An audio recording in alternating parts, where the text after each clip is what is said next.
Muitos sinais mostram que nós estamos vivendo o final dos tempos descrito na Bíblia.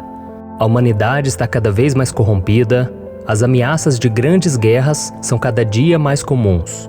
Os desastres naturais nunca aconteceram com tanta frequência, a fome tem destruído cidades inteiras e novas pragas e doenças têm surgido e acabado com a vida de milhões de pessoas. Tudo isso foi profetizado por Jesus e chamado de início das dores, conforme lemos em Mateus capítulo 24. Mas para aqueles que amam a Cristo, a coisa mais importante a saber sobre o fim dos tempos é que para nós esses acontecimentos significam que a volta de Jesus está muito próxima e logo estaremos com Ele por toda a eternidade. Por isso, em vez de nos preocuparmos, nós podemos viver a cada dia com uma grande expectativa de que esse dia vai chegar. Mas ao mesmo tempo, nós precisamos vigiar. Não é porque nós fomos salvos por Jesus na cruz e recebemos o dom da vida eterna ao lado do Pai que nós não devemos nos preocupar com a nossa vida espiritual. Por isso, neste vídeo, eu vou te mostrar os 5 pecados que todo cristão de verdade não pode cometer no fim dos tempos, para não correr o risco de fazer parte daquele grupo de pessoas que Jesus menciona em Mateus capítulo 7. Vamos ver o que ele disse. Nem todo aquele que me diz, Senhor, Senhor, entrará no reino dos céus, mas apenas aquele que faz a vontade de meu Pai, que está nos céus. Muitos me dirão naquele dia, Senhor, Senhor, não profetizamos nós em Teu nome? Em Teu nome não expulsamos demônios e não realizamos muitos milagres? Então eu lhes direi claramente, nunca os conheci. Afastem-se de mim vocês que praticam o mal. Mas antes de começarmos a ver quais são os 5 pecados que todo cristão de verdade não pode cometer no fim dos tempos, eu quero pedir que você já deixe o seu like, se inscreva no meu canal e ative o sininho, para você ser avisado pelo YouTube sempre que eu colocar um vídeo novo. Então vamos lá. O primeiro pecado que você não pode cometer: imoralidade sexual. Basta nós acessarmos as redes sociais e a imoralidade sexual estará lá. Homens e mulheres com roupas curtas, fazendo poses ou danças sensuais para prender a atenção das pessoas e ganhar algumas curtidas. Eu sei que as redes sociais pode ser algo bom, pode ser algo que te ajude a se aproximar de Deus, mas se você não vigiar, você pode cair em tentação.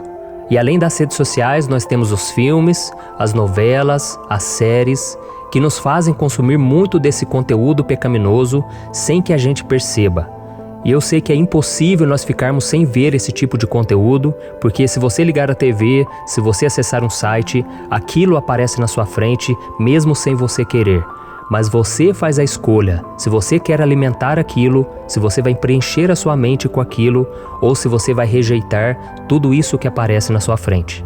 E eu sei que para muitos isso parece bobagem, parece coisa de crente bitolado, religioso, mas não é verdade, irmãos. Isso tudo vai minando a nossa fé, vai travando a nossa vida espiritual, e quando a gente menos imagina, nós já estamos frios espiritualmente, já estamos desagradando a Deus, porque a Bíblia diz no livro de Romanos que aquele que pratica os desejos da carne está desagradando a Deus. Então nós devemos tomar cuidado sim, porque o inimigo é astuto e tudo isso que vai vindo na nossa mente, através dos nossos olhos, se nós não rejeitarmos isso, isso tudo vai mudando a nossa maneira de pensar.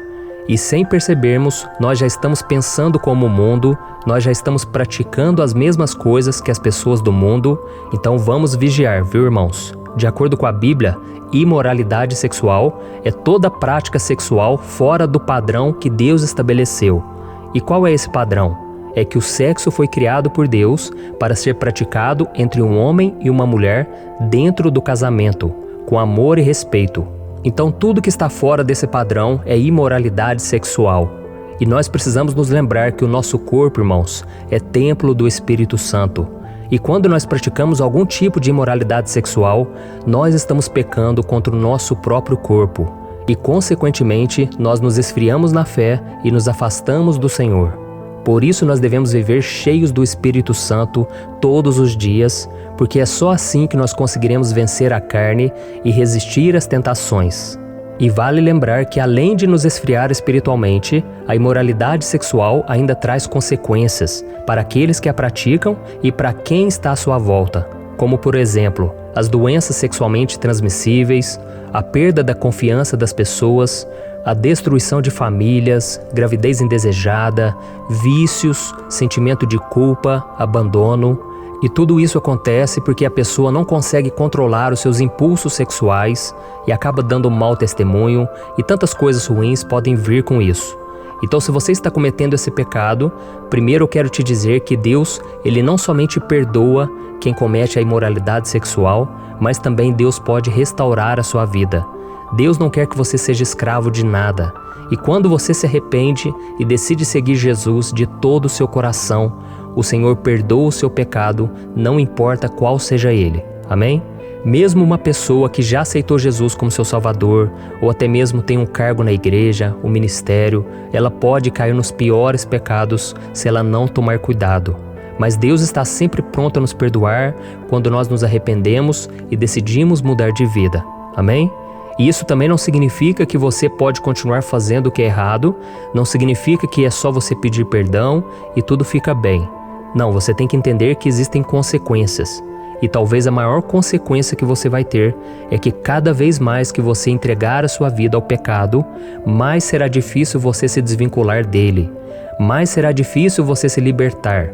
Eu conheço muitas pessoas que estão sofrendo nessa área sexual porque não conseguem esperar o casamento ou porque são viciados em pornografia, em prostituição, em tantas coisas ruins assim.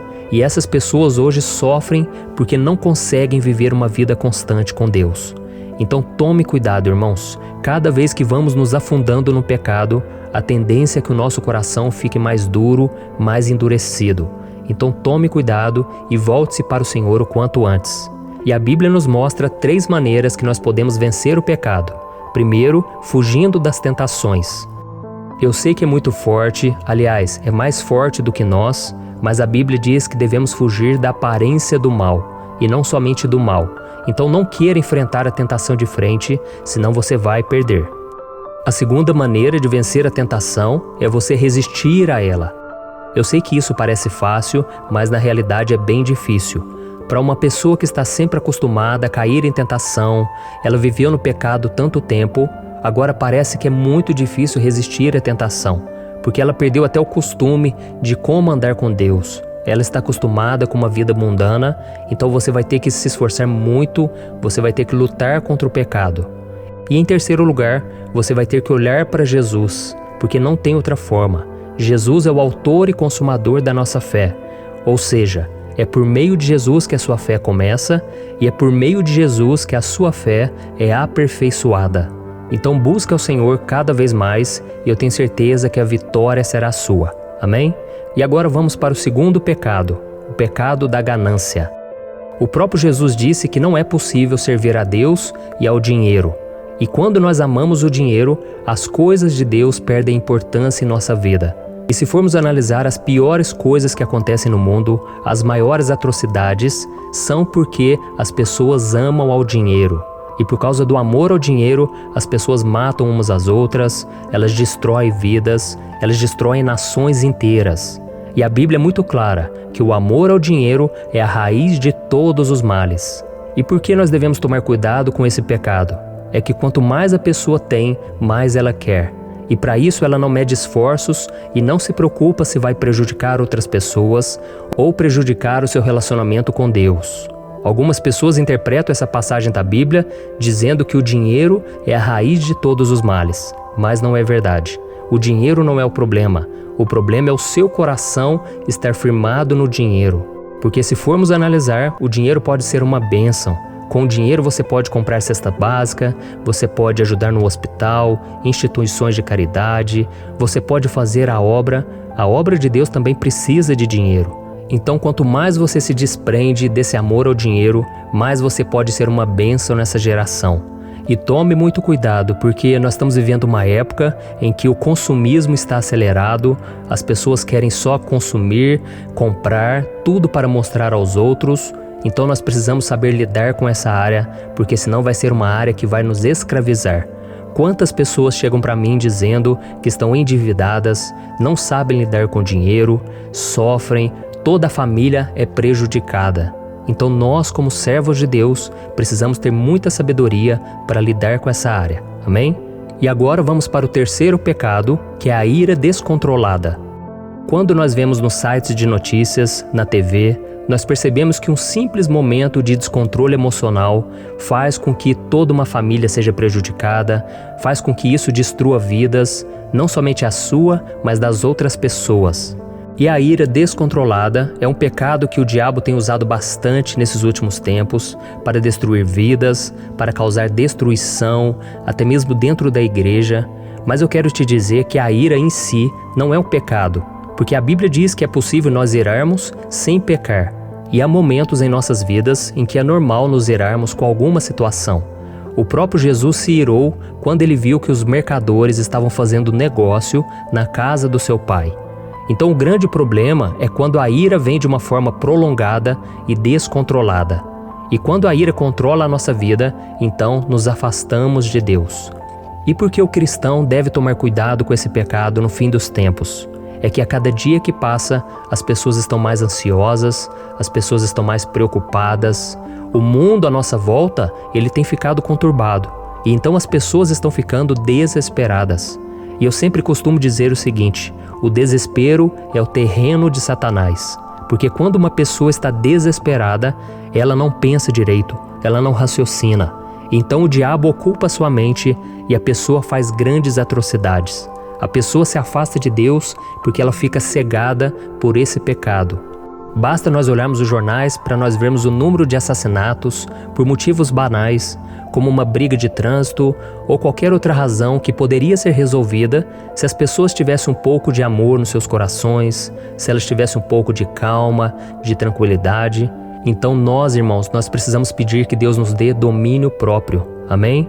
A Bíblia conta que Saul, que foi o primeiro rei de Israel, ele foi tomado por uma ira muito grande, depois que o profeta Samuel falou para ele que Deus havia retirado a bênção que Deus tinha derramado sobre ele e que Deus já tinha preparado um novo líder para o seu povo, que era Davi. Então quando Saul ficou sabendo disso, ele se irou muito, seu coração se encheu de ódio e por muitas vezes ele tentou tirar a vida daquele rapaz. E eu quero ler para você o que está escrito em 1 Samuel, capítulo 19. Olha o que está escrito. E houve guerra outra vez, e Davi foi lutar com os filisteus. Ele lhes impôs uma grande derrota, e eles fugiram dele.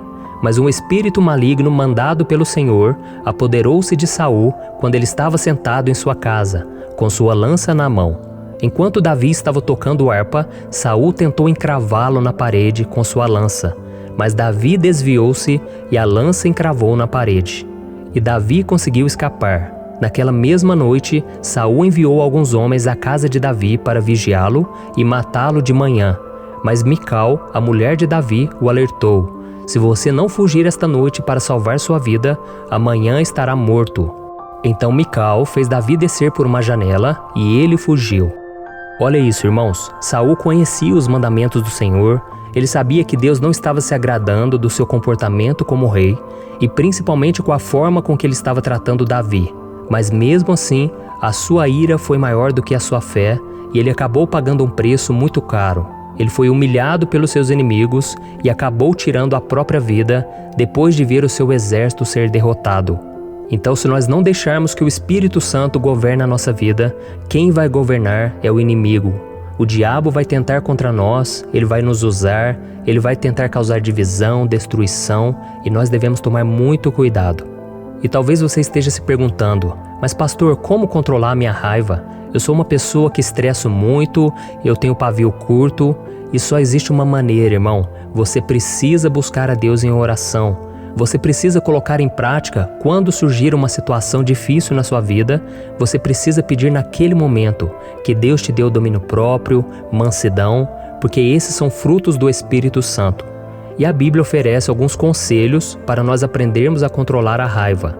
Em primeiro lugar, você tem que entender o quanto Deus te ama, você tem que ter um amor de Deus no seu coração, porque quando você não tem essa certeza, você fica uma pessoa vulnerável, você fica uma pessoa que não consegue entender o seu valor, você fica uma pessoa carente, se sentindo mal, cheio de complexo de inferioridade. Ou seja, deixe Deus mostrar o quanto Ele te ama. E depois também você tem que perdoar quem te feriu, não importa a ofensa que a pessoa fez contra você. Não devolva na mesma moeda, pense antes de falar, não fique falando besteira, porque depois é difícil você consertar os seus erros. Então esses são alguns exemplos, e eu creio que à medida em que você buscar ao Senhor, Ele vai te ajudar a vencer esse pecado. Amém? E vamos lá para o quarto pecado, a idolatria. A Bíblia condena a idolatria, todo mundo sabe disso, né? Mas muitas pessoas entendem errado o conceito desse pecado, dizendo que idolatria é somente adorar alguma imagem de escultura ou outro Deus que não seja o Senhor.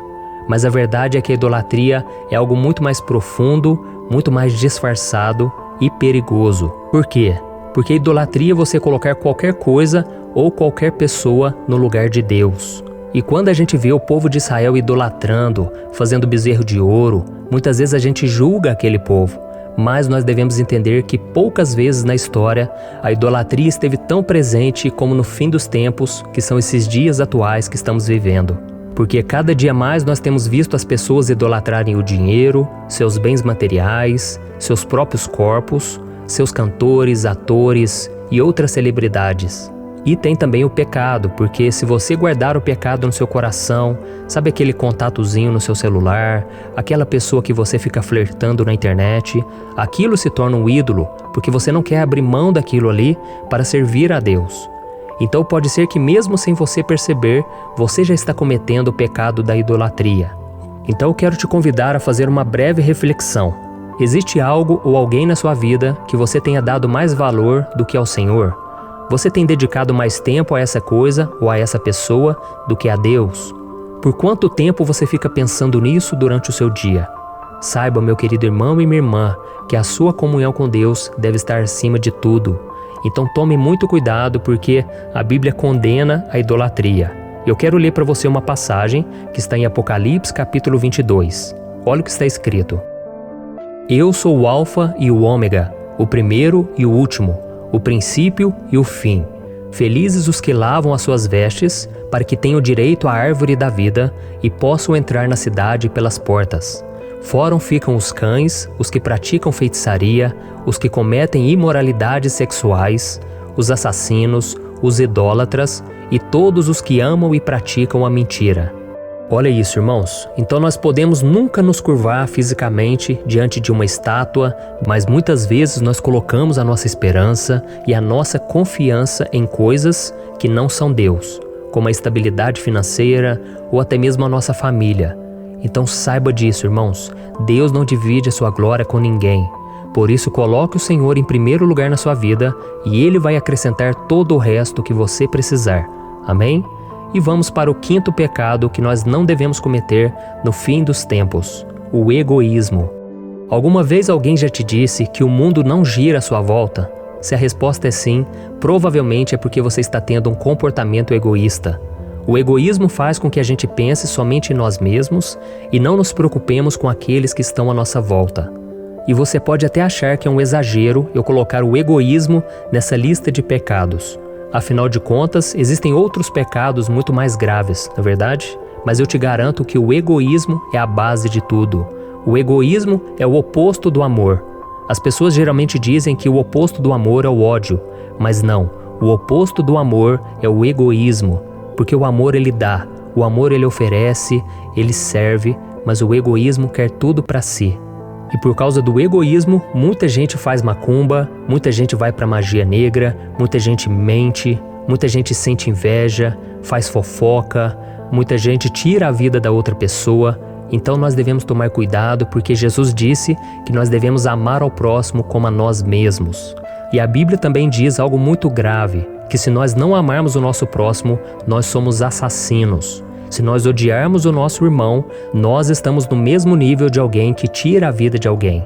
Então nós fomos chamados para amar, para demonstrar amor, para orar pelas pessoas. Porque não adianta nada a gente ir à igreja, a gente orar, ler a Bíblia, mas não perdoar o irmão, não ajudar as pessoas, não olhar para o próximo com compaixão. E se nós deixarmos o egoísmo tomar conta do nosso coração, nós vamos nos afundar no pecado e nós vamos perder a nossa relação com Deus. E no livro de Gênesis, nós vemos que Adão ele tinha 2 filhos. Você deve conhecer essa história, Caim e Abel. Os dois eram diferentes, porque o filho mais velho, Caim, ele era orgulhoso e egoísta, e Abel era um menino humilde.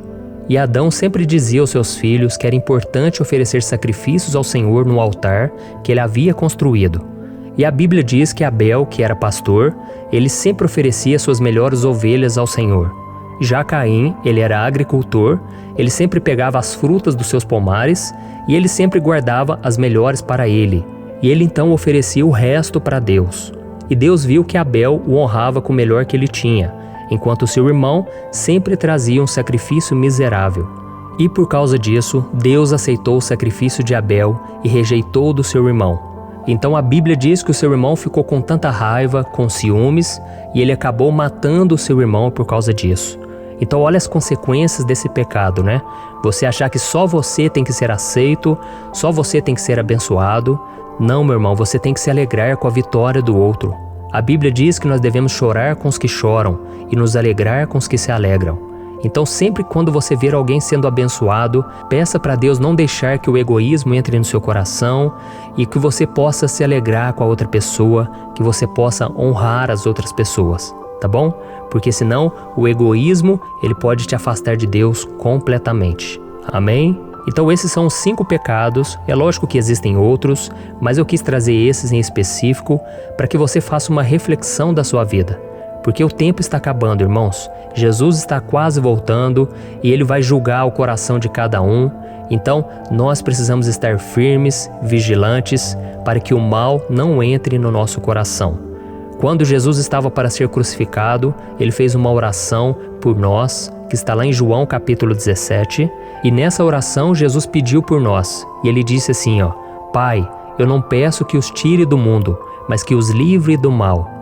Então, meus irmãos, enquanto estivermos nesse mundo, o nosso maior desafio é que o mal não entre na nossa vida, no nosso coração. Amém? Eu sou o pastor Antônio Júnior e eu peço que você compartilhe com seus amigos, com seus familiares e se inscreva no meu canal. Deus te abençoe.